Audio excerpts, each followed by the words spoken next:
ইরানকে অস্ত্র দিলে ৫০% শুল্কের হুমকি ট্রাম্পের। মার্কিন প্রেসিডেন্ট ডোনাল্ড ট্রাম্প তেহরানের সঙ্গে ২ সপ্তাহের যুদ্ধবিরতিতে সম্মত হওয়ার পরপরই এক কঠোর হুঁশিয়ারি দিলেন মার্কিন প্রেসিডেন্ট ডোনাল্ড ট্রাম্প।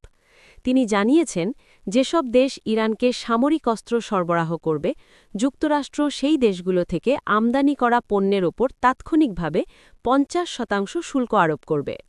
স্থানীয় সময় বুধবার বিকেলে নিজের মালিকানাধীন সামাজিক যোগাযোগ মাধ্যম ট্রুথ সোশ্যালে দেওয়া এক পোস্টে ট্রাম্প লেখেন, যে দেশ ইরানকে সামরিক অস্ত্র সরবরাহ করবে তাদের পক্ষ থেকে যুক্তরাষ্ট্রে পাঠানো সব ধরনের পণ্যের ওপর অবিলম্বে ৫০% শুল্ক কার্যকর করা হবে। এক্ষেত্রে কোনো ছাড় দেওয়া হবে না।